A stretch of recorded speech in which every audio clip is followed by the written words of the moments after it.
Welcome to the Rewild Gear Podcast. Modern life, society, and responsibilities have domesticated us. But now it's time to rediscover your adventurous side. Whether that's camping, hiking, hunting, fishing, or just spending time in the great outdoors, this is the podcast for you. Join us as we get back to the wilderness and rewild.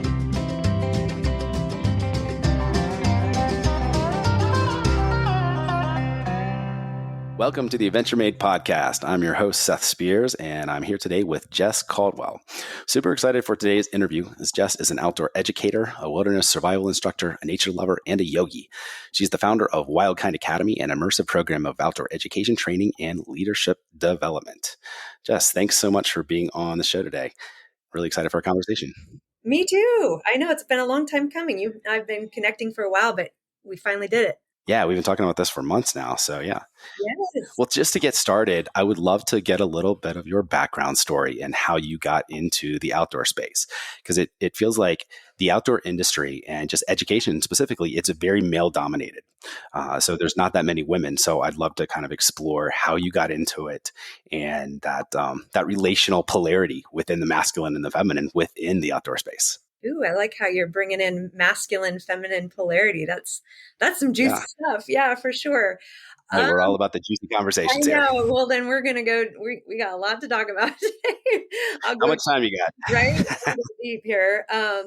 Well, really, I started Wildkind Academy 3 years ago, and I just had an extreme interest in learning skills that would make me feel a little more sovereign, a little more confident, a little less weird. When the pandemic was just launching, all of my friends were doing the big Costco trips. And as a single mom and just, who really didn't have the resources to go financially plan for the potentials of what was coming down, the impending apocalypse, the full-on gloom and doom that was happening. I really decided that I was going to just, keep a light heart and start to learn things that mattered, that gave me a sense of security. And, I think my interest in the outdoors, that came about in my life from the time I was 3. I mean, my dad had me skiing. He was a race director, and so he had me skiing from the time I could walk. And I was on the race team, and so I was a ski racer through high school. Like a great father.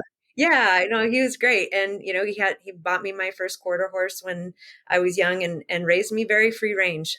He lived out off the grid and out in the middle of nowhere in Oregon. And my summers with him, he'd give me a horse and say, make sure you're back before dark. And I'd pack a little satchel and pretend I was just kind of like a nature, a nature, I don't know what you would call that, some kind of mythical creature that would get on a horse and ride off. And I'd set up my pretend everything and just go be out doing things all day long, miles away from his cabin. And so certainly I've always had a bit of that in me. And I did Outward Bound when I was 14, which was a 3-week backpacking the part of the Pacific Crest Trail. And that was a pretty big deal to do when I was 14 years old. And it really helped, I guess, change me as a young woman coming into my own coming of age. I think it was one of the coolest things I could have done, because coming into middle school and spending 3 weeks completely learning that I could do and really incredible things like hike all day with a big backpack and live very simply and really feel the needs of the group and learn skills that were clearly things that the rest of my peers in school just didn't have access to or didn't really understand. And they finished that program with a 3-day solo. So I'm 14 having a 3-day solo out in the way, way back country, and you come back changed from that. And I just don't think I was, I think it was a little different. I was an odd bird from a young age, for sure. And that just, so I've always really been trying to dive into those places, those non-manufactured outdoor experiences that make me feel amazing. And so I guess fast forward to the pandemic again, and this feeling of how did we do it as humans? How did we get here? And We're still trying to figure that out. yeah, like, how did we do it? And so it just started one thing after the next. Like I said, I didn't have a lot of resources. So at the time I started Wildkind Academy, and I hired some of the best instructors that I could find to come in and teach classes so that I could take the classes. This isn't something I was making money off of, or creating how I was paying my bills. It was just how I was writing off my fishing gear and my hunting gear.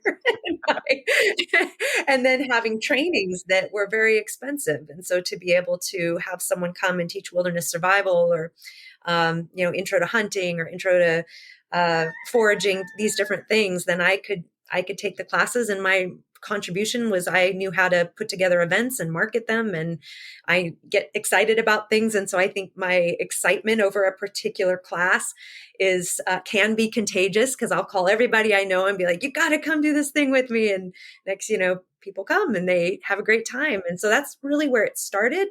I did take an ethnobotany course probably 10 years ago. It was a 1-year ethnobotany mentorship training, in which it was all about the study of wild plants, edible, medicinal, and utilitarian use of plants. And I think that really did start to inspire me years ago around what was available to us just in abundance, in nature's abundance. And so learning about foraging, fishing, hunting, all these things, wilderness skills that can get you deeper into nature with confidence, has been an awakening for me. And I'd have to say it's become a spiritual journey.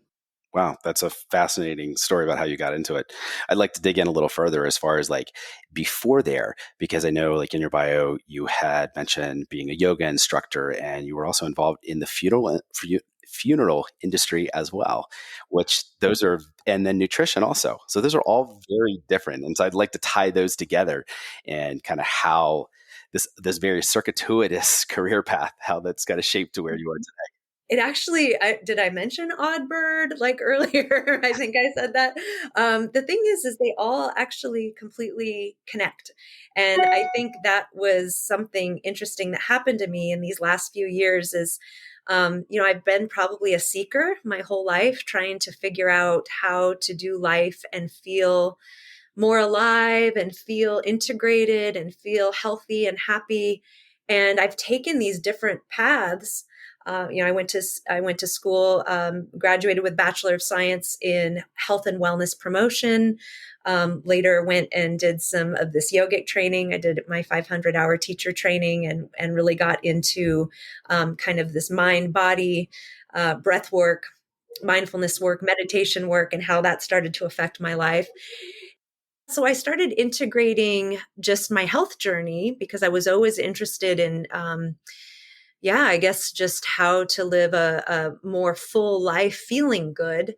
And when the yogic training came in, I started to develop this sense of what not just the physical expression of working out and, being, eating well and those types of things. It's like, okay, I have this physical understanding of taking care of my body, this bodysuit that I'm wearing in this lifetime. But also when I got into the yoga practice, there was this internal work that I realized was a whole nother universe that I could tap into.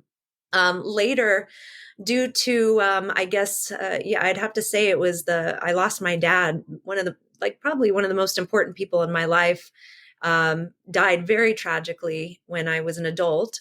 And I kind of just, I felt very helpless. I wasn't raised with religion, and I wasn't raised with really an understanding of what happens next. And I just knew I felt a very deep loss and grief. And I really didn't, aside from, okay, you can meditate all you want. And the grief process was big for me. It didn't quite seem to go away. I was living in Kauai, the island of Kauai at the time, when I got the call. And I immediately, got off island and came home to Oregon. But by the time I got there, he had been cremated already. I mean, I didn't even kind of get a chance to, I didn't get a chance to kind of witness or integrate like what had happened. And for years I was having nightmares of that he was still alive and living somewhere else. I just didn't know where he was. And it was just very bothersome to me.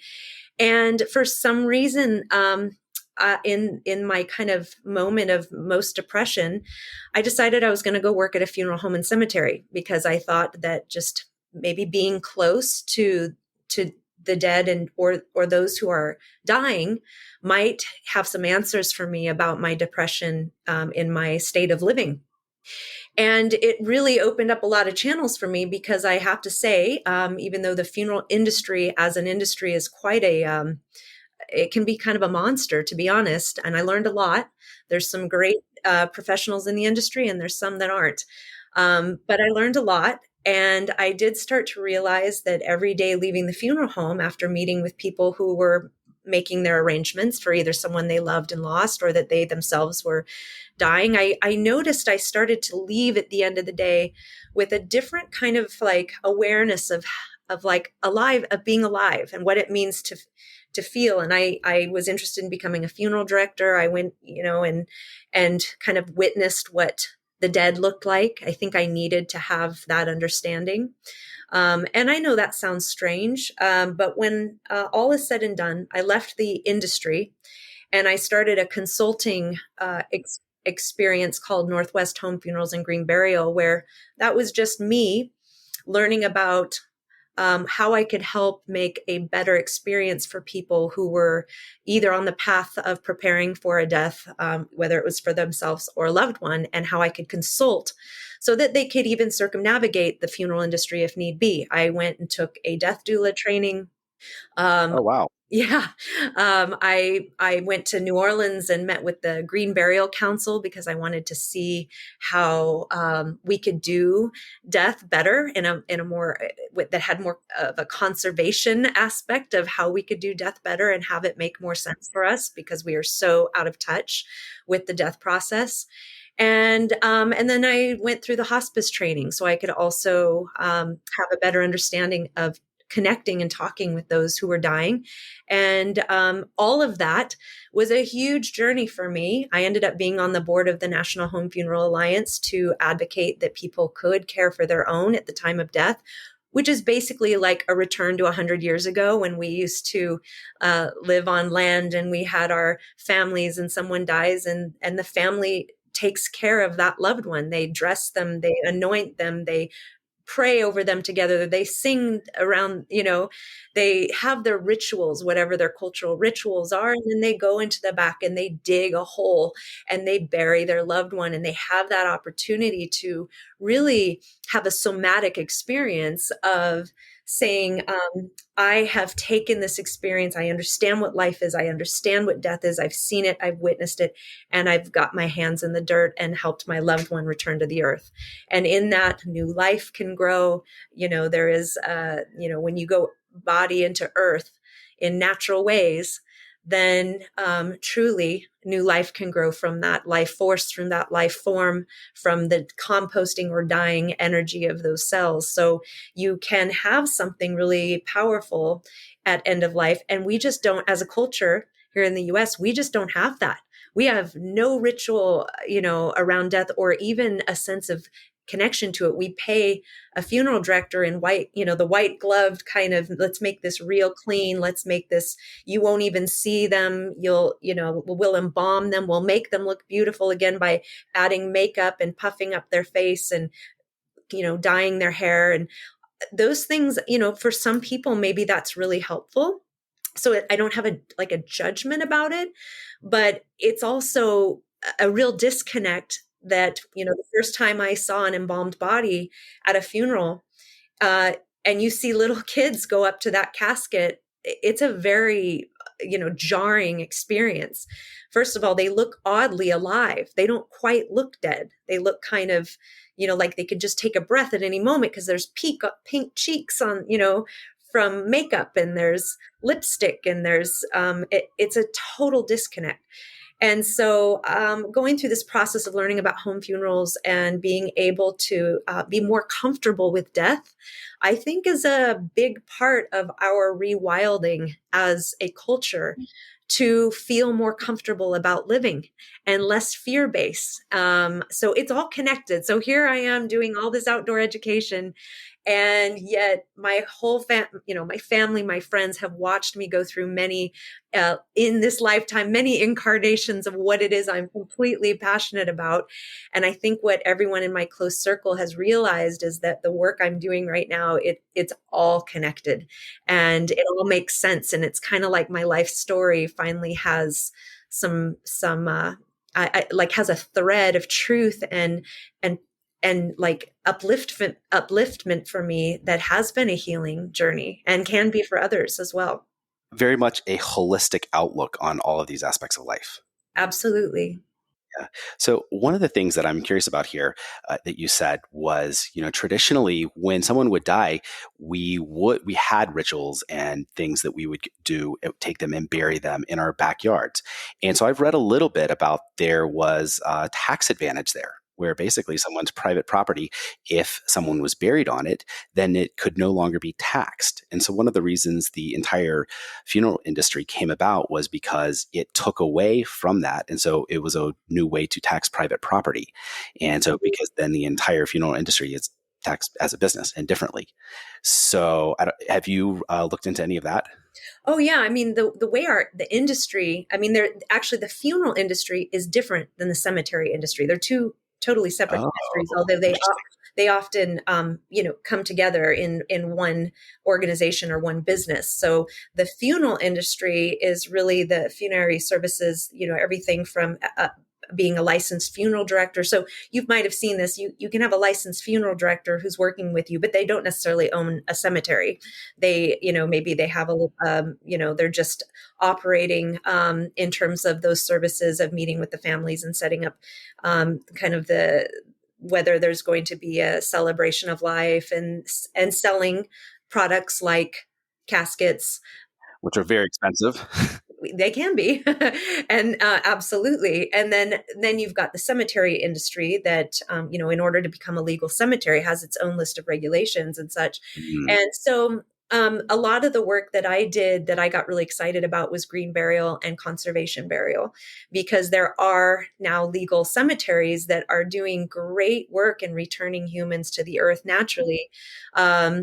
Especially the work of conservation burial grounds are really pretty interesting because you've got huge acreage of land that might be connected with a land trust. So they partner, so the land is now protected, and there's very minimal impact to the land. They're not bringing in big excavators to dig those holes. Everything has to be hand dug with minimal impact and very big spaces, like 10 by 10 feet, so that if there's a tree root growing, somewhere on the right side of that space, then you're going to to the left side of that space, so you're not affecting the tree root. So there's also, and then you can bring in, of course, plants and trees and shrubs that are, local and going to help create new growth. So I think there's a lot of neat ways we can look at our customs around death and how we can do it better and feel more of a connection on living when we can talk more easily around dying. And I have been still actively talking at death cafes. I'm invited periodically. It's an opportunity for people to come together and just openly talk about death, ask questions, share concerns, worries, anxieties. And I've often facilitated some of those. Wow, that's fascinating.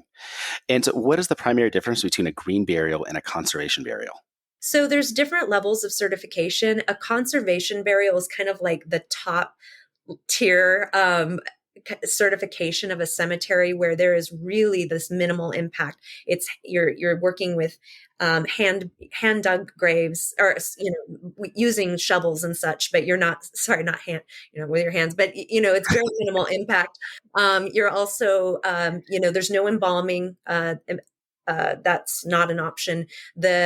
You're either buried in a shroud or a pine box or something of natural materials that can be composted into the land. You sometimes can't even bring in maybe they'll use river rock as memorials, or maybe it's just something handmade out of wood, but you're not even bringing in any kind of major, granite memorial of any kind. So it really, and then, usually again, there's this idea that the land usage is really, there's just a lot of rules around how that land is protected.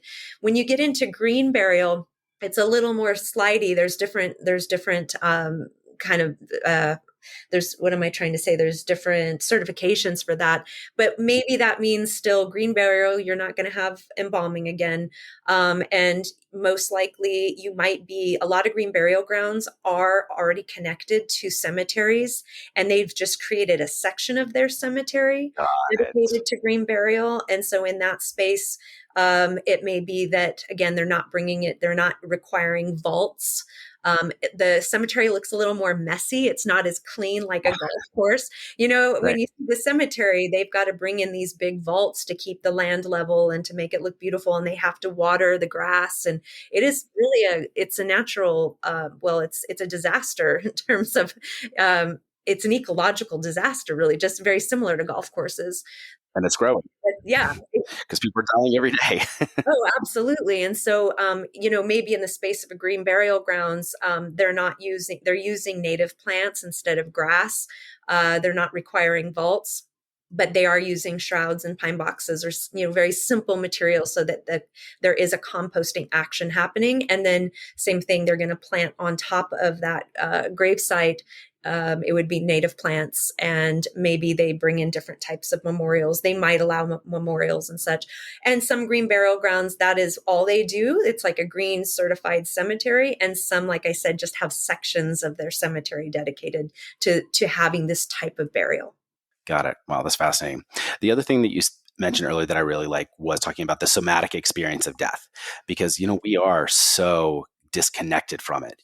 I feel like even like on Instagram, anytime there is a picture or something of someone getting hurt really bad, they put the image over it that says it's blocked or whatever. You have to click through to see. So anything that seems violent or bloody or anything like that. And even within nature, there's an Instagram account, Nature is Metal, that you may be familiar with that, where it's showing in nature of like two animals attacking each other or eating each other. And so we are so disconnected from death. And in a lot of ways, we're disconnected from life as well, with birth happening in hospitals and then death happening behind closed doors in a hospital. And so all of this stuff is taken away from the home and the family unit. Love to get your take on that, just kind of that holistic outlook on it of just life and health and that practice in general. Yeah, both my boys, I have a 17-year-old and a 19-year-old, and they were both born at home in my 500 square foot cabin, Oh, wow. And my family was like, "Oh, you are such a hippie, and you are, I've done an odd bird in my family for sure."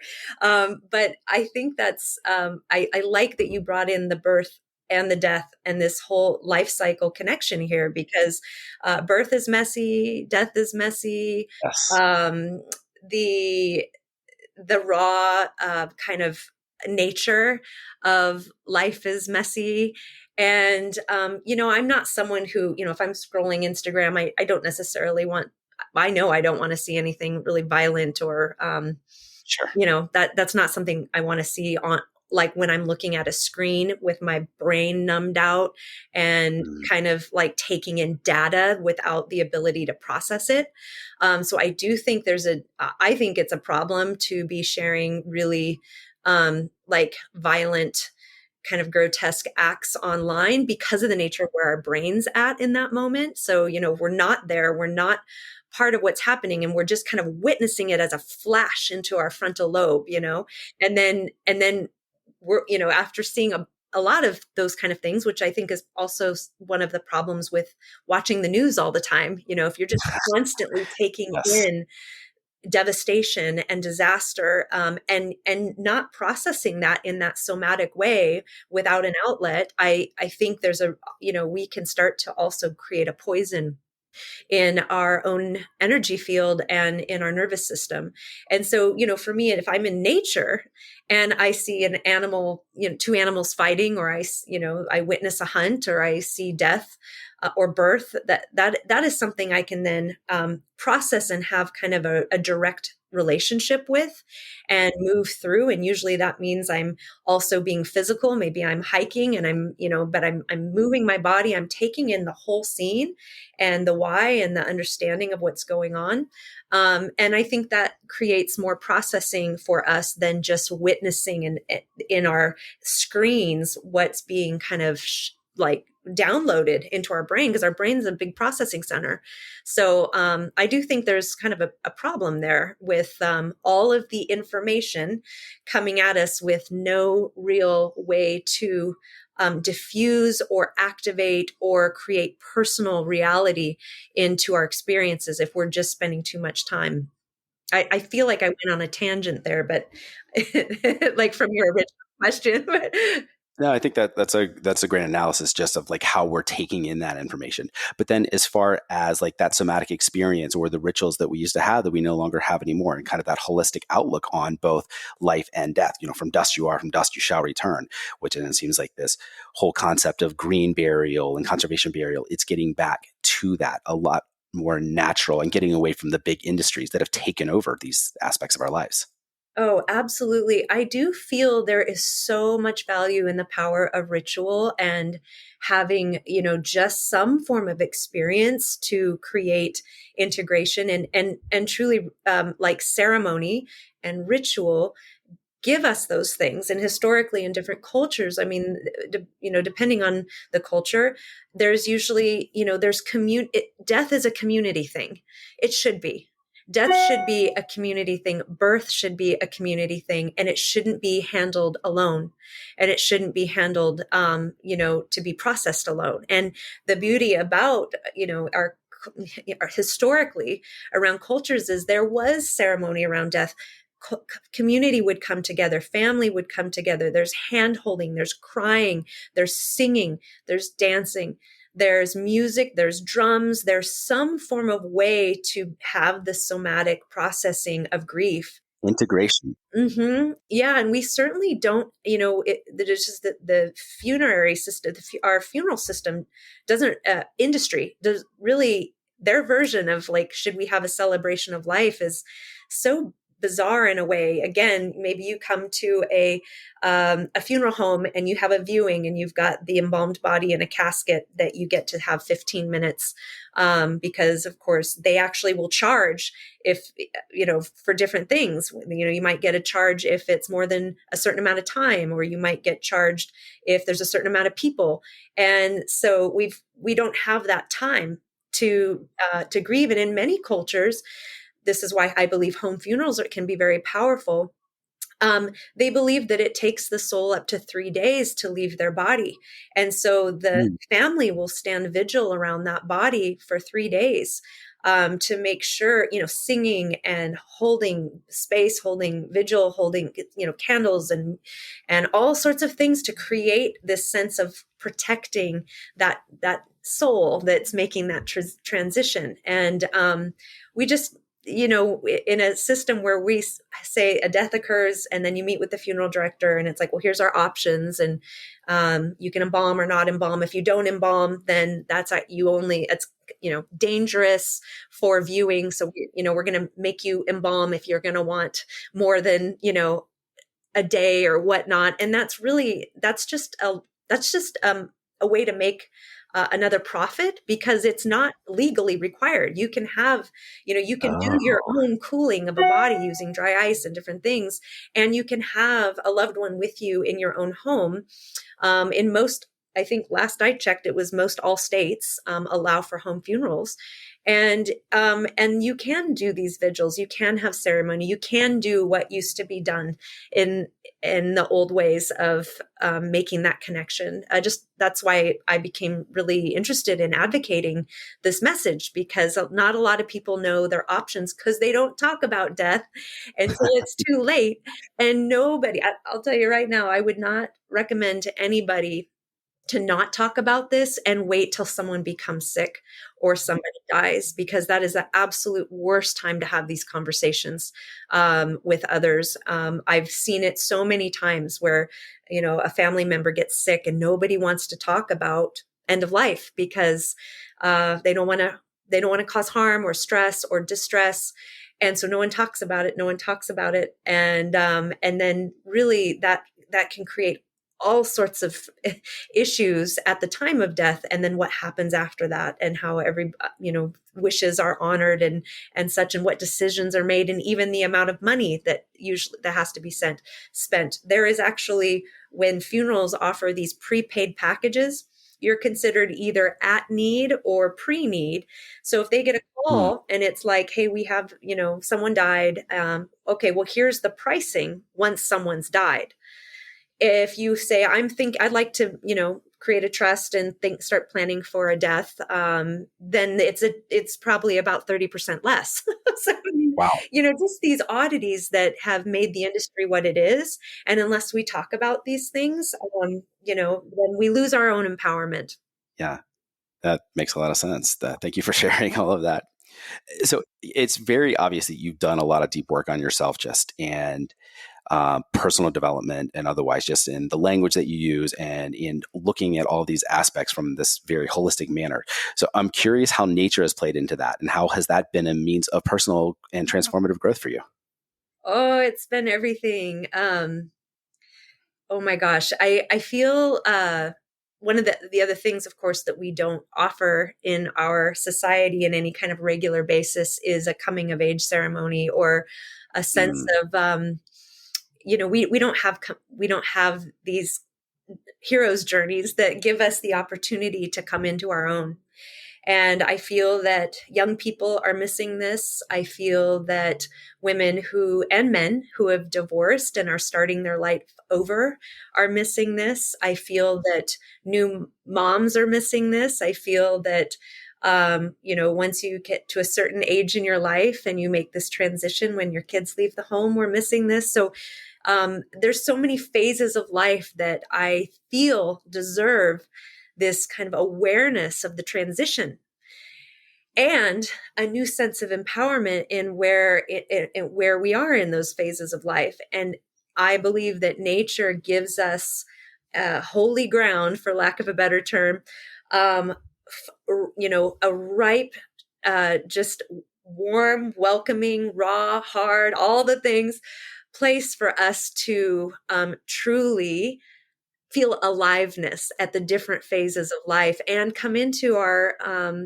into a place where we get to journey and come back a different person. I mean, like, nature gives us everything we need to have a good life in terms of what we can do when we're out in the wild, our engagement of the wild, and the opportunities of learning and integration, completely, like full integration. Yeah. So what have been some of those processes that you've gone through? And as a mother yourself, have you put your own sons through some of those coming of age rituals and processes? Yeah. So my boys, like I said, are now 17 and 19, and we have our own version of what we've done to celebrate these things. My boys come out with me for sure. They've, in fact, this next summer, I'm hoping that my oldest will be able to join me on some of, I actually want to bring him in and have him join a bunch of things. He loves the outdoors. He's a kid. He's a young man, I should say now. He was a kid who would, from, as long as I can remember, he would literally pack up a satchel, just like his mom, pack little snacks, take a good, big, thick Lord of the Rings book, get his fire making tools, a little axe, and then he'd walk up on the property and he'd find a little place he'd call a hovel, and he would make himself a little fire, and he would, he'd bushcraft himself a fire, and he'd sit by the fire and read a book all afternoon. And that's who that guy is. He's just, he's really dialed in. My youngest is a little more techie. I think he just hit 100,000 followers on TikTok. You know what I mean? Oh, wow. Like he's very different. He's very different, but he'll join me on every time I'm like, hey, I'm doing a wilderness survival training. Will you come? He's like, totally. He'll join me there, but he's very different in his techie side of things. So we have a great, it's great because I get to experience all that for this age and what they're going through. Yeah. And what about for yourself, as far as different rituals or kind of those life transformative processes that you've gone through that's helped you along that journey? I feel that solos are one of the most powerful things you can do for yourself.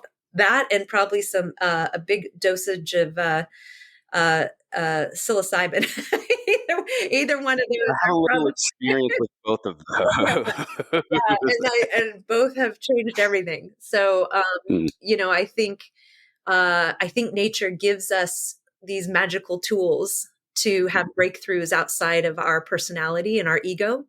So I have really been interested in how to kind of break that kind of ego personality barrier. And I've been, thankfully nature gives us some tools to do that. But then of course the opportunity to spend some time alone, where you are, completely unplugged and you go through a night, maybe 2 nights, maybe 3 nights longer. I did a 7-day solo last summer. And that was after I did a 50-day advanced woodsman training with the Survival University out in the mountains of Colorado. And it was epic. You make the kind of the conditions of the course is that it is a teacher training. So I went in the course knowing I wanted to be able to teach and educate.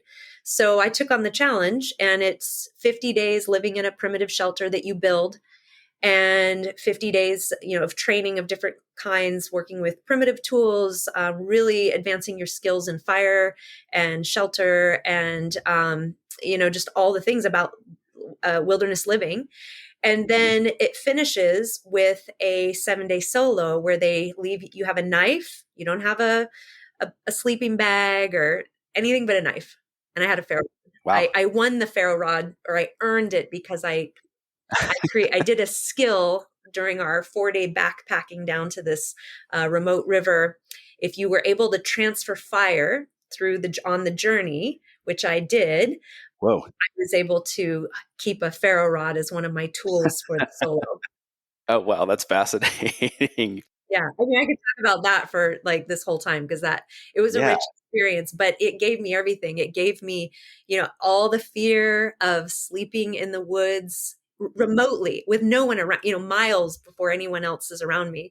And that sense of vulnerability and hearing the animals in like a screech owl in the middle of the night is terrifying, just Sure. terrifying. But this kind of unfolding of starting to really, what happens is your senses start to wake up.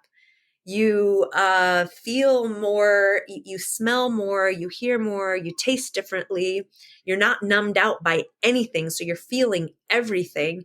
It's an opportunity for emotions to purge. It's a feeling of, the extremes, everything from missing, feeling that like detox of life into then awakening to real life and the real life opportunity of what really these down to basics of what it means to feed yourself, shelter yourself, bring warmth and fire for yourself, and how that feels after 7 days. I mean, I was weepy when it was time to leave. And I actually struggled integrating back because it was a whole 50-day program. So it was really Yes. wilderness living for, a long time. And then with the solo and having some epic, epic experiences, so many, that it was hard for me to come back and then log into my computer and do all my admin work and go grocery shopping and, Sensory overload.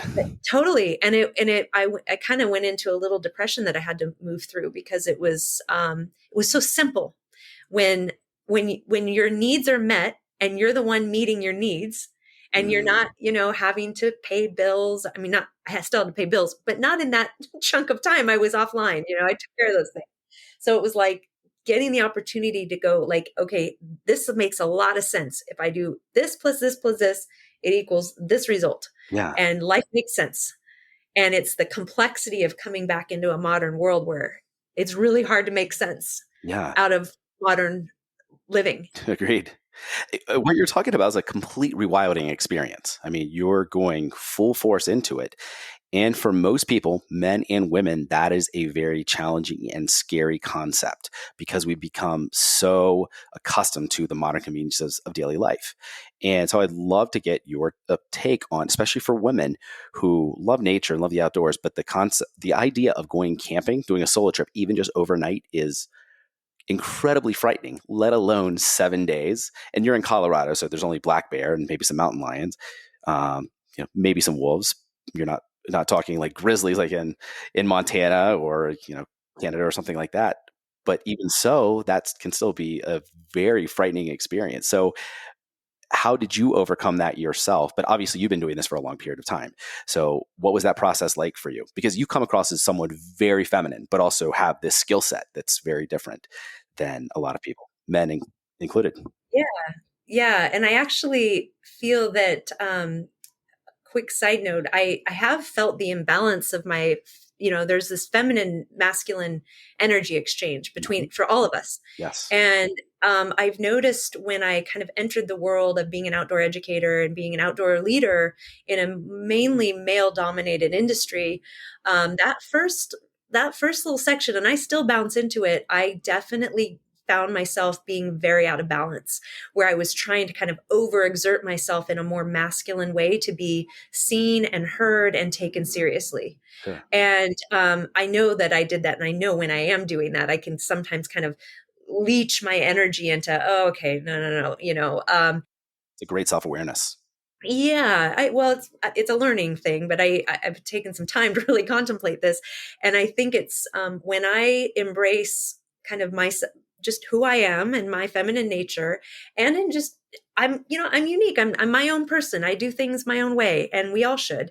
And when I do it, when I'm kind of being more authentic to who I am and teaching from that place or sharing from that place, my whole outdoor experience is more vibrant because it's me and not me pretending to be somebody else. And that, I think that's important for all of us in our nature engagement. It's like, do it your way.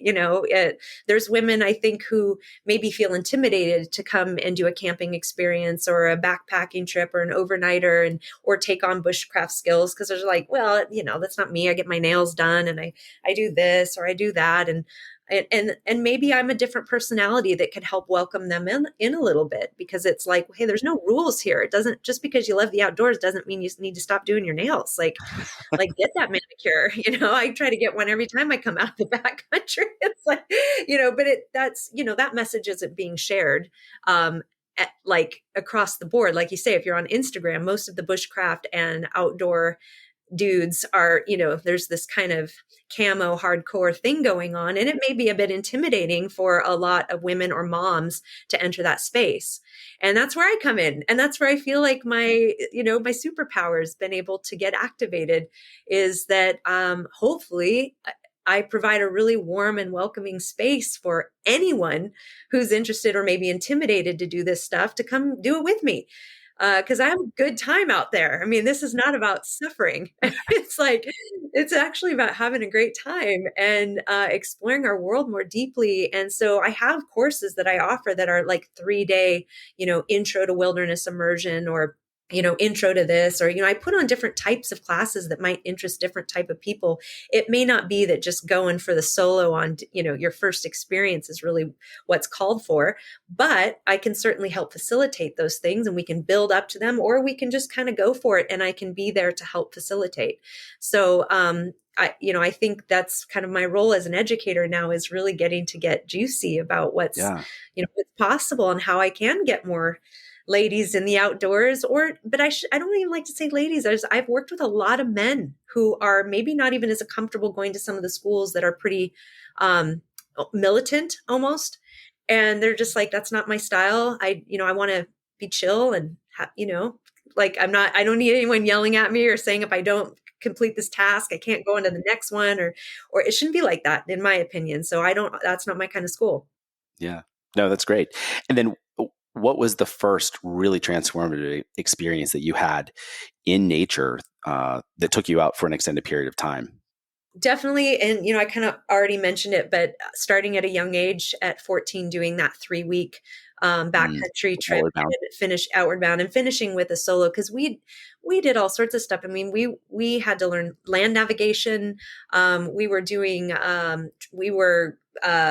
using ice axes to like slide down, mountaintops with on Oh, ice wow. and stop ourselves with an ice axe. I mean, stuff that a helicopter parent would be like, "Oh shit." Like, like would never send my kid to have this experience because I mean, I'm Yeah. sure you have to sign some pretty gnarly waivers. But I'm so thankful that my parents were like, "Hell yeah, like go do this," because a young woman who can, triumphantly hike 8 miles a day, um, eat very minimal, to sleep on a mountaintop and wake up to a sunrise and learn how to start fires and harvest tinder and what's it called? Rappel down, rock walls. I Hmm. mean, epic. You come back changed. And then all those, this is a coming of age thing, but all those things like high school drama, middle school drama, you're like, whatever, I could care less about your friend group or what, the gossip of, I mean, obviously I got, I'm a teenager, I got intertwined in that stuff, but it certainly saved me from a lot of heartache and a lot of pain as a young woman. Yeah. So let's talk a little bit about Wildkind Academy and everything that you do there and the type of courses and integrative experiences that you offer. Well, I am constantly just adding classes as I feel inspired, or if I have a particular guest instructor who's, offers something really cool, I'll bring them in. I've got to launch my 2024 schedule because I haven't done that yet, but you're going to see classwork like Nathan Donnelly from season 6 alone will teach Blade School and Fire School. I will teach 3-day wilderness survival, kind of like an intro immersion course. I partner with the Survival University and their founder, Jason. Sometimes we co-teach. There's always a basket weaving class. I love to do nature arts. I teach foraging. I love to do an annual nettles class, all things nettles and recipes. I've done plant medicine classes. I've done fish tanning classes and had a wonderful instructor. Fish tanning. Yes, yes, yeah. That's not one you hear about too often. Oh, it's so epic. Janie Chang introduced that to me. She's the instructor, and it's literally using the whole fish. So you may have a salmon or something, and once you process that, well, you take the skin off and you put it in like a black tea so that the tannins are tanning the Mhm. hide basically, or the fish skin, and then you turn it into leather. I've made earrings and I've Wow. woven it into my basket weaving and done really cool stuff with the salmon skin, or any kind of fish can be tanned. Yeah. Whoa, that's fascinating. I know. So I'd love to have her back to teach that class. In Colorado this summer, I'm going to do a women's weekend for skills training, just to come and camp for the weekend and learn the basics of wilderness survival and wilderness skills. I'm also going to take a group of women on a 4-day backcountry backpacking immersion where we'll be swimming in rivers, swimming holes, and learning all the skills and foraging and just laughing and coming alive together and having this experience. So that's going to be awesome. And then we have an all group where it's men and women that'll do the same thing, a 5-day wilderness immersion. So my schedule will align with the Survival University schedule, because we'll be kind of offering that, like I'm like a satellite school to them. Got it. I see. Yeah. Jess, do you have a favorite outdoor activity? No. I have so many fun things. I mean, to me, I that'd be like asking me what my favorite food is. So no, I did. And if you were to look at my blog, my field notes blog, I think one of the things people notice about me, it's like, this weekend I'm fishing off the jetty of Washington, and we're pulling up saltwater fish. And next weekend I'm fly fishing in Montana. And now I'm shooting my bow and I'm, practicing on my longbow. Or today I'm making a elixir out of Oregon grapes. So, or maybe it's, rafting or hiking, or Yeah. maybe it's just sitting and having a sit spot. So it's not one favorite It's just all activity of it. for me. Yeah, got it. What does rewilding mean to you?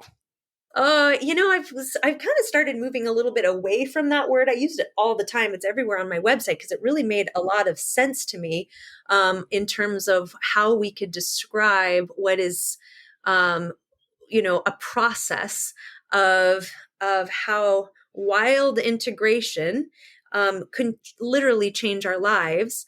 And wild integration to me isn't just about nature skills or being in nature, but I think there's a component to this about how we communicate in relationships, a rewilding of our of like truth. There could be a rewilding of, how we are eating foods and integrating foods that are local and that are maybe wild too, seasonal. There could be a rewilding of our exercise and physical bodies. There could be, I mean, I could use that word very broadly of like, as kind of a word that maybe we can get in concept. I read the book Rewild or Die by Michael Bauer. And he says that it comes from roots in anarchy. And so there's been different kind of places where rewilding is feeling like it's an appropriate word or not appropriate word. But what I'm just kind of wanting to move away from is anything that feels starting to feel dogmatic. And it's starting to feel a little dogmatic to me. And that's a like real triggering thing for me. As soon as something gets where it's like, oh, that, yeah. At first it was a word that helped kind of describe the vibe, which is, it could be a conservation method that if you're taking forest land and you're rewilding it, then you're kind of letting it do its thing so that we have more biodiversity and all of that. And so I think it has different applications, but if we're starting to use it in a way that just kind of takes the potency out of the work we're doing, then I don't know, starting to shift a little bit. I feel a better word that I'm starting to really get into is aliveness, because I feel like more people understand what that means, because we know what it feels like to feel numb and to feel dead inside, or to feel just non-attached or a sense of disconnect. And I think most of us know at some point in our lives a moment where we're like, this is aliveness. Yeah. And that can come in the form of our relationships, of our physical health, our mental well-being. So that's kind of what we all need. Yeah, like I feels like that has more resonance with me right now. Yeah. What do you think about, I've been reading about how within kind of the bigger concept of the rewilding movement of taking, say, the DNA from woolly mammoths and it's been cryogenically frozen, or they've uncovered it like at the Antarctic, and they're actually genetically altering that and bringing them back, which, I just read an article about this a couple weeks ago, and I don't have all the specifics about what that process is like, but you're talking about an animal that was extinct for thousands of years and was never alive, to my knowledge, with any of the animal species that are currently roaming the earth now, maybe crocodiles or something like that. And so how do you feel about the concept of what is going on there scientifically? Because it seems like there could be some potential long-term issues that we haven't thought about yet. Well, I know nothing about this science, so all I could say is it gives me Jurassic Park trauma. That's all I got to say about that. Yeah, exactly. Like, why? I mean, not quite a T-Rex, but still. Yeah. I've seen that movie. I know what happens to those people. Yeah, exactly. I think I just want to make sure I've got some sort of vehicle that doesn't have any electronics in it and some diesel set aside, and that I can find out and get a bug out bag, and then maybe okay. Yeah, exactly. As long as I can get out of town. Yeah. Jess, how do you feel that we can live more harmoniously with nature? Because we've done so much over the years, it feels like it's us against nature, as opposed to we are part of nature. We are nature. It isn't all of us. And often it's like this conflict. But how can we harmonize it so that we're living in harmony, in union with it? Well, that's where some of the cool concepts of the yogic path comes in, and even what's possible for us in terms of our energy and how we have this incredible body that is regardless of kind of what your spirituality is, there's different trainings that talk about, whether you're talking about 7 chakras in your body, or whether you're talking about heart-centered activities or a mindfulness practice or praying, or, whatever kind of your modality of, Breath work. connectivity is. What I kind of want to get away from is, I don't want people to think that the only way to have this nature connection is you have to go do this epic, have to be, backcountry. That can be a lot of fun. And there's people who I think should do that. But, my mom has MS. She can't go out and go do those things. And so, for her to go, even just sometimes it's about, opening a window and gazing outside and watching the rustling of the leaves when the wind is blowing, and closing your eyes and feeling a sensory experience. Because what is reality, right? I mean, like, I don't know.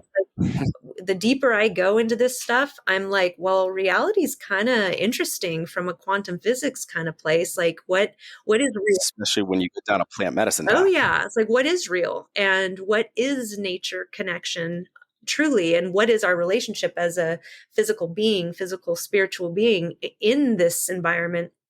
How are we making these connections?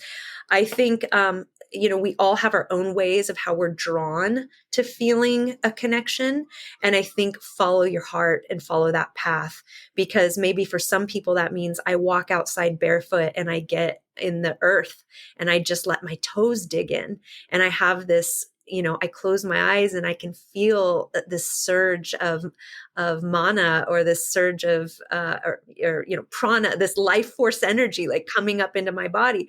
Or maybe I feel I just need to have a more mindful practice of my senses.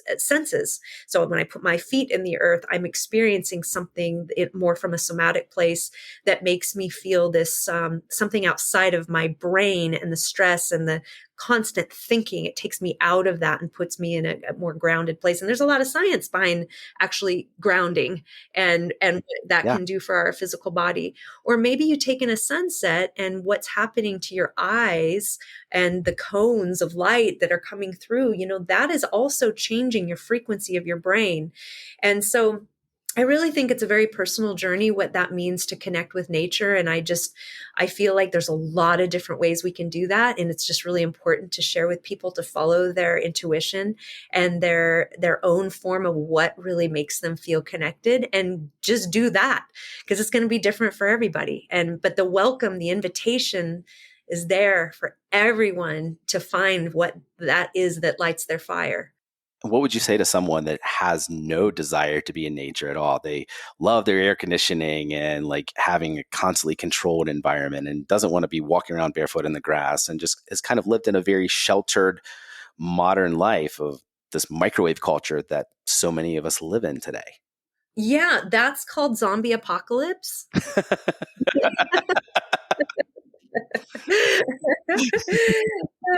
I don't have much more to say about that. Okay. No, I mean, I think that it's unfortunate, because they're in an addictive society. We have addictions to comfort, and we have addictions to our shows and media and tuning out. And there's so much depression, and there's drugs to help mediate all of that, which further numbs us out and further takes us out of alignment. And that's a hard state to be in and pull out from. But for those who feel that they are in that space and have any kind of like warmth somewhere in their chest, or a stirring inside that says there must be more, I can promise them there is. And I would hope they find, some breakthrough to get out of the haze of that illusion. Not that, I mean, some people absolutely need medication. And so I'm not anti-medication. I don't mean it to sound that simple. But I think that, if you could truly, those who could care, literally living in the zombie zone, that's where we're seeing a lot. I mean, there's a lot of mental illness. There's a lot of violence. There's a lot of disconnect as a human. And not everyone's that way, but I think it opens some doorways for us to lose sight of our humanity. Yeah. We are humans. We're meant to interact with the natural world, and we're not meant to be matrix puppets. Exactly. Let's tell that to Elon Musk, huh? Right. What do you think is the biggest threat to conservation today? Oh, the biggest threat. Gosh, there would be no one thing I could say about that, because we have a lot of people on this planet. We've developed city centers that are, there's really nothing sustainable about these monstrous city centers that are not able to harvest or grow their own food or supply food for the inhabitants. I mean, we could talk about food supply chain, how we grow food. I could literally go boom, boom, boom. I mean, mass monocrops. The things that we're doing are really out of touch. And so I think I can get really overwhelmed when I start thinking Sure. about, is there a tipping point, and have we reached it? And is there any way we're going to be able to save ourselves from the overconsumption of our planet? I don't know. I do believe in miracles, and I do, carry magic wands. So if I could say that there is some sort of multiverse, I actually also believe in the multiverse. So somewhere we figured it out on one of these planes of existence, and I would love to say we can move into that. Honestly, I do think it's like an individual by individuals awakening. Because the mass consciousness is not set up for us to recover from this. But with each individual, and so I could get overwhelmed with that. But the alternative to getting overwhelmed and saying I can do nothing, this is too big of a wheel of destruction, I would say go have a high dosage of psilocybin and see with your third eye what's possible, and break through this ego, personality, consumer driven relationship we have to the earth, or go stand out barefoot in the earth and get a download, or go watch a sunset and start to take small increments of, I think it is a awakening journey, because the more we awaken and the more we feel and allow ourselves to feel, and that even full circle back to how we handle death. The more numb we are, the more we can't handle death. The more numb we are, we can't handle these problems we're facing in society today. But the more awake we are, and the more we allow ourselves to feel, even if it's grief, even if it's hard, even if it's raw, well, that's what this life is. We are living in a 3-dimensional reality of pain and suffering and joy and all the things. So the more we can accept this and feel more, I do think there is hope for humanity. Called being a full spectrum human, right? Yeah, I like that. Full spectrum. Yeah, exactly. Yeah. Jess, is there an adventurous experience that you have had in the wilderness that you would never actually want to repeat? Oh, yeah. Yeah, I have 2 things to say on that. One, I have now learned to be very, I now developed the leadership skills that when I go out with friends or on a hike, or I've learned to not rely on others, that they're the ones who know where we're going, or, hey, it's just a day hike. So Famous last words. yeah, do we actually need to bring,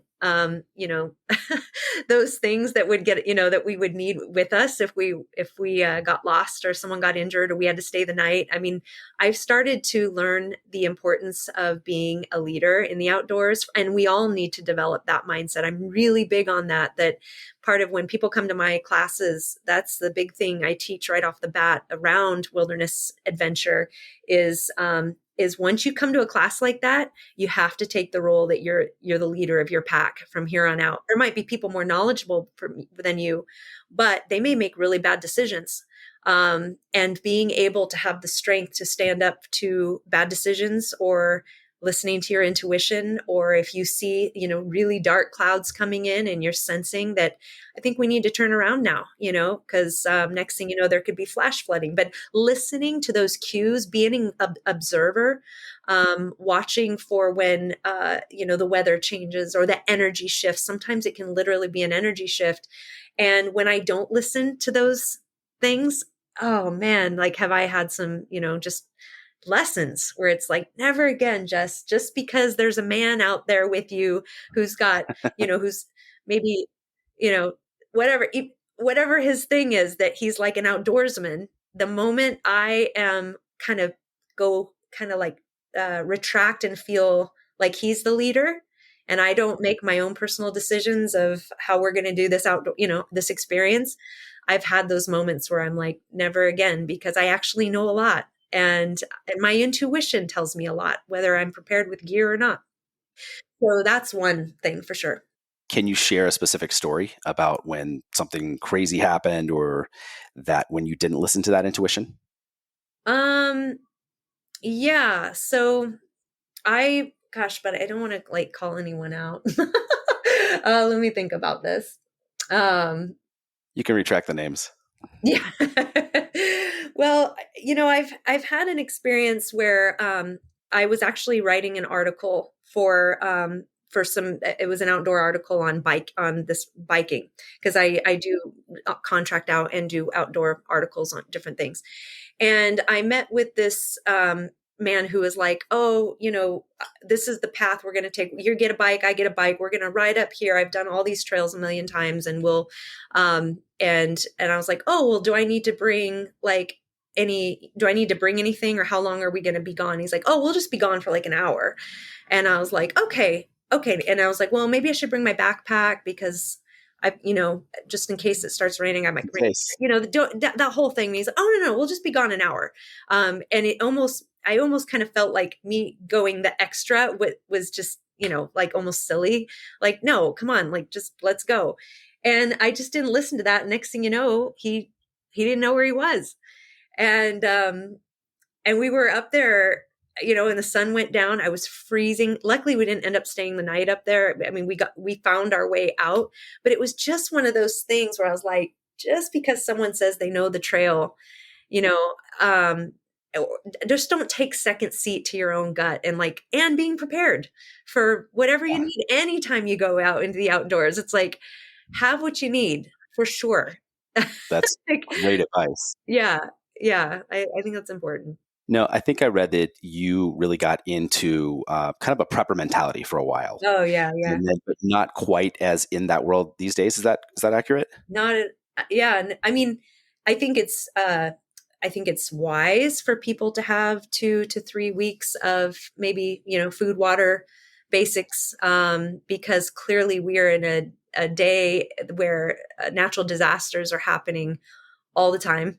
And we're seeing the results of being displaced, or being, without access to turning on our faucet, and or waiting for FEMA to show up with food. And I mean, that to not understand our own vulnerabilities because of our modern society would probably be unfortunate. So I do think those things make a lot of sense, to be able to have a mindset of knowing how to take care of yourself and your family if you realize that sometimes help may not be coming. And anything could happen at any time. So I think that is a really important process of just feeling confident and feeling a sense of sovereignty around your own household. But no, when I say I used to be a prepper, I mean, I had a neuroses. I was neurotic about it. I had a bunker, and I had 2 years worth of food storage and water storage. And when my kids were young, I bought them every clothing size up until age 18. Oh, wow. Kind of expecting the big one. I don't even know what the big one was, but I really just had, I think when I became a mom, my protection energy around not wanting anything to happen. And it was right after 9/11 when I became a mom.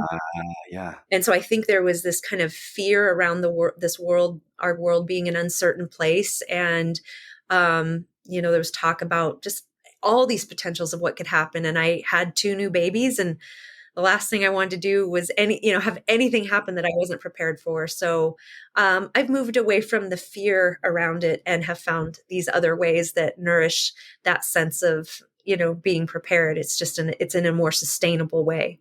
Yeah.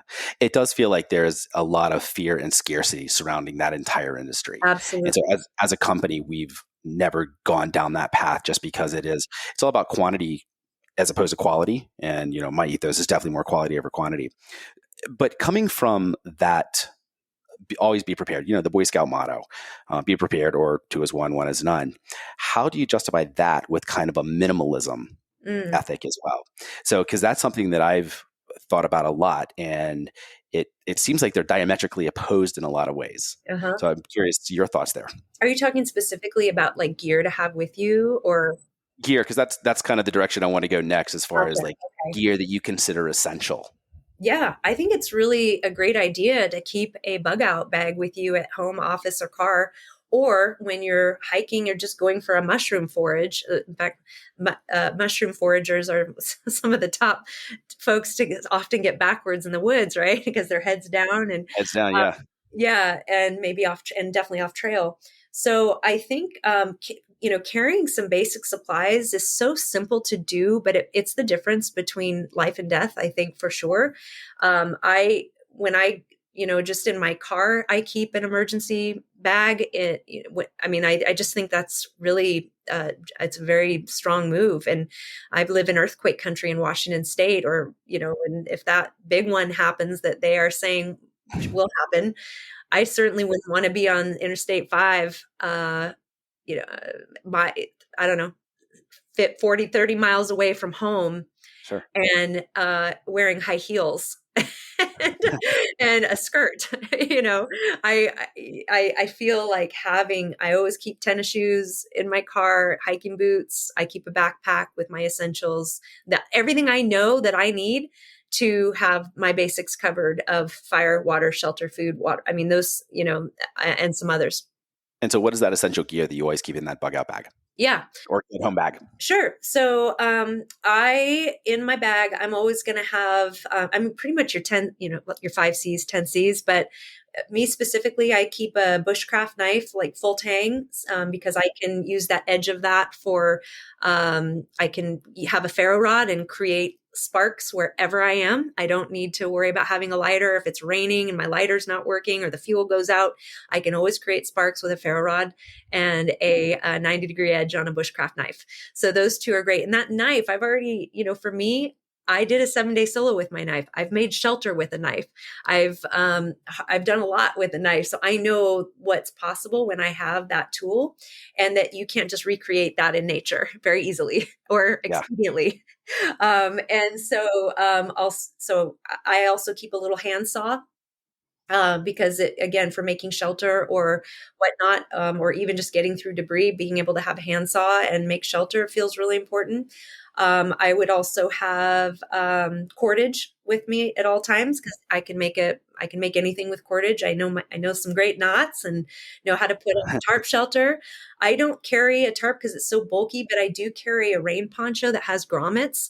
And that rain poncho is great because if it's raining, I can put it over my whole body and everything's covered. And it's my own version of shelter. It's got a hood. It's a shelter in itself. Mm-hmm. And if it has grommets, I can make a shelter out of it with some paracord. You could fish with the inner guts of the paracord. There's a lot you could do there. I would keep a headlamp with me for sure. I've certainly tried to do things at nighttime or at dusk, and it's really hard to do if you don't have light. So I really invest in a good headlamp, and I make sure to have like high lumens. I don't mess around Sure. like small little lumens are like, don't tickle me. What's the point? Yeah. And duct tape. I always keep some form of communication. I mean, our cell phones are a form of communication, but clearly that is a weak link if that's all you're relying on for communication. So I have a satellite communicator. I think we've seen in recent kind of news events how I feel communication is really almost essential. I think having some way, if we didn't have cell reception, that's something to really consider. Some way to filter, I keep a stainless steel little water bottle with me, and that's my container for boiling water. I mean, it's a water bottle. I can carry water. I can boil water. So having that, it would be important. I mean, those off the top of my head, those things would get me fire, water, shelter, food, having some electrolytes. Even I keep a few packets of coffee, like instant coffee with me in my kit too, because, if you're in a situation where that's really stressful, having coffee and chocolate and things that, even if you're around family and young ones, everybody lights up if you offer them M&Ms. So if, no matter what stressful things going on, offer me M&Ms or if, I guess I'll give them to the littles first, but then, then give them to me. Then Jess is eating them. Yeah. So in my family, we call those power ups, those peanut M&Ms. So those are our power ups. Got it. So yeah, I mean, just also, I think that kind of the comfort side of waking up in the morning in a stressful situation, if you are in a survival situation, being able to boil water. I have a jet boil. I love my jet boil. Being able to boil water and pour yourself a cup of coffee feels like that's huge. Yeah. Right. Do you have any favorite outdoor brands who you feel like are just doing an amazing job of product quality? So I haven't gone down too far the rabbit hole of being like a brand, like ambassador. I don't, you'll notice I don't do a lot of promotion of brands on my Instagram, but there are a few companies that I do love. And I've worked closely with Wazoo Gear. I love those guys. I love what they're doing and how they're really building a lot of community around, the bushcraft world. I really like, really like Dustin. So I like to wear he's got that little fire starter necklace that I think is really cool. Oh, yeah. That I often wear when I'm doing outdoorsy stuff. And I love to show people that you can travel and get on an airplane with it. And you have a little ferro rod and a way to create sparks with it, so I really like that. I'm a big fan of, my sleeping system right now is with War Bonnet Outdoors. I got their hammock system and I love it. Love, love, love it. I love sleeping up off the ground and in a hammock. Gotcha. That can get a little cold though too. Yeah, I got their, and I get cold fast. So I got their kind of most insulated, bottom layer, whatever they call it, the Wibby or something. But yeah, winter, I wouldn't be a winter solution. Sure. Gotcha. Summer only. Jess, is there a book or books that have had a huge impact on your life? Yeah. Oh, so many. I mean, I read a lot of books. I'm currently reading a book called Diana Herself, An Allegory of Awakening, the Rewilding Chronicles, Book 1 by Martha Beck. That one's, I would really highly recommend for women who are kind of starting their rewilding journey or a live journey. I love The Four Agreements. That's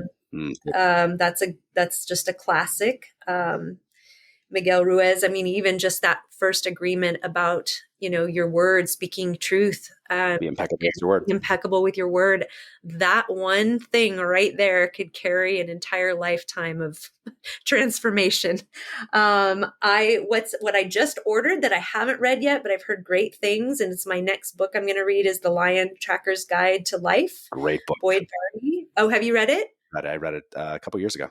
Oh, cool. Okay. So that's what's next for me. And I know that 2 summers ago, I really loved Michael Easter's The Comfort Crisis. Got it. I love that you asked that question because we're all like book nerds who like, for all of us, we're like, ooh, what's your top picks? And, yeah, it's a good question. Yeah. Books and audiobooks. I go through a lot. Yeah. Do you have a favorite podcast? No, sorry.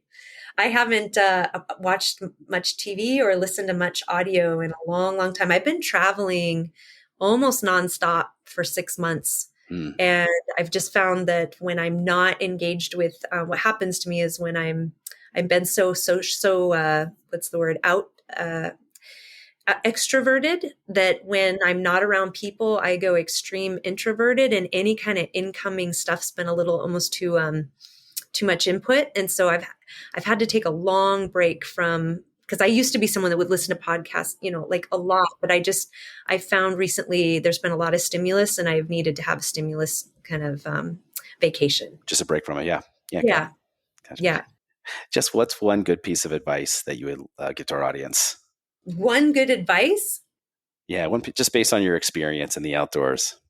Oh, let's see. To rephrase it another way. Okay. If you wanted to leave a legacy of something that you wanted people to remember you by, or that they would take action on, what would that be? Oh, okay.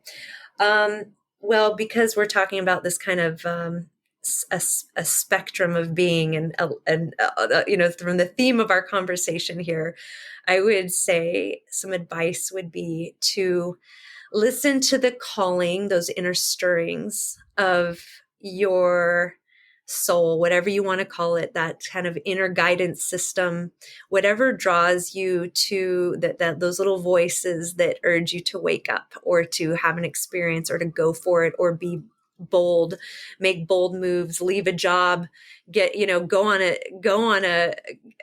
hike that maybe is a little, like, ooh, that would be outside of my comfort zone.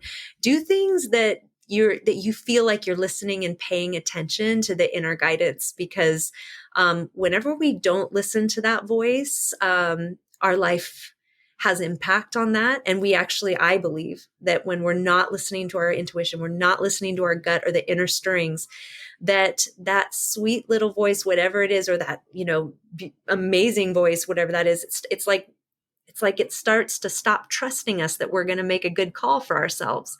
And maybe it gets drowned out, and starts to go away. And every time we listen to that kind of inner gut feeling or those inner voices of urging us to wake up and do something extraordinary for our own life, whatever that is, then and we do it. Then I feel like it's like, yes, you're listening. Thank you. And then it's like, here's another one for you. Here's another one for you. And I feel like we have all the tools truly to solve our own problems and have a good life. But it's truly it's an inside job. I don't really, it's not a guru job. It's an inside job. Oh, that's great advice. And Jess, just to close, where can people learn more about you online? Well, the website is wildkindacademy.com. On Instagram, I am Wildkind Jess, and I also have a business account, Wildkind Academy. On TikTok, I'm also Wildkind Jess, and there's a Facebook of Wildkind Academy. So one of those two are going to get you somewhere. My Instagram is probably where I'm the most active with my own personal experiences, but please check out the website and subscribe to the newsletter, because then you'll be updated on cool things going on. Super. Well, be sure to include all these in the show notes so people can follow everything that you're doing and check out the Wildkind Academy and possibly check out some of your courses and wilderness excursions. Thanks, Seth. It's been so great talking with you. Yeah. You've asked some really cool questions, and thank you. Yeah, it's great. Thank you. Yeah. Thank you, Jess, for being on. And for everyone else out there, until next time, stay wild. Thanks for listening to the Rewild Gear Podcast. You can check out the show notes for today's episode at rewildgearpodcast.com. If you're ready to spend more time in the wild, our line of high-quality, minimalistic outdoor gear can help you do just that.